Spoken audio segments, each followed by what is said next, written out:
Hi friends, வணக்கம். Welcome to Shanu சமையல். இந்த வீடியோவில் ரொம்ப சத்தான சுவையான கொல்லுப்பொடி எப்படி பண்ணுறதுன்னு பார்க்கலாம். இது சூடான சாதத்தில் போட்டு சாப்பிட்றதுக்கு அவ்வளோ டேஸ்ட்டாக இருக்கும். செய்ய ஸ்டார்ட் பண்ணலாம்.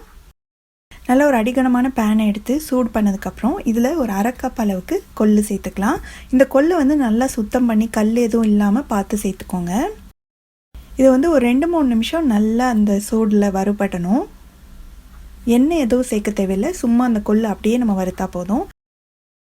இப்போ ஒரு 2-3 நிமிஷத்துக்கு அப்புறமா இது கூடவே 2 டேபிள் ஸ்பூன் அளவுக்கு துவரம்பருப்பு சேர்க்குறேன். துவரம்பருப்பு ரொம்ப சீக்கிரம் வறுபட்டுரும், அதனால கொள்ளு சேர்த்து கொஞ்சம் வறுபட்ட உடனே துவரம்பருப்பு சேர்த்தோம்னா கரெக்டாக இருக்கும். பிளெயினாக கொள்ளு மட்டுமே சேர்த்து பண்ணுறத விட இந்த மாதிரி கொஞ்சம் பருப்பும் சேர்த்தோம்னா இந்த பொடியோட டேஸ்ட் ரொம்ப நல்லாயிருக்கும். இப்போ இந்த கொள்ளு பருப்பு ரெண்டுமே கொஞ்சம் ஓரளவுக்கு வறுபட்ட உடனே இதில் 1 டீஸ்பூன் மிளகு சேர்க்குறேன்.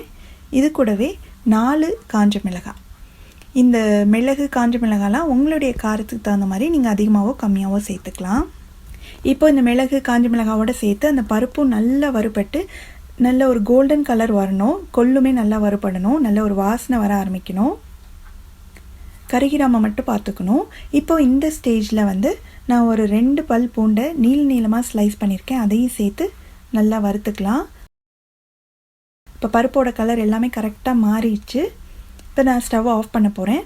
ஆஃப் பண்ண உடனேயே இதில் இந்த பொடிக்கு தேவையான அளவுக்கு உப்பு, ஒரு 1/4 டீஸ்பூன் பெருங்காயத்தூள், ஒரு 1/2 டீஸ்பூன் சீரகம் கடைசியில் தான் சேர்க்கணும். முன்னாடியே சேர்த்துட்டோம்னா சீரகம் ரொம்ப கருகி போயிடும். அதனால் கடைசியில் சேர்த்துட்டு ஒரு பரட்டி விட்டுட்டு இது 1 நிமிஷம் அப்படியே வச்சுருங்க. அந்த சூட்லேயே உப்பு, சீரகம், பெருங்காயம் எல்லாமே வறுபட்டுரும்.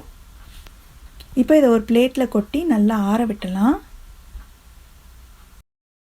நல்லா ஆறின உடனே இதை ஒரு மிக்ஸி ஜாருக்கு மாற்றிட்டு லேஸ் கொரப்பாக அரைக்க போகிறேன். உங்களுக்கு நல்ல ஸ்மூத் பவுடராக வேணும்னாலும் நீங்கள் அரைச்சிக்கலாம்.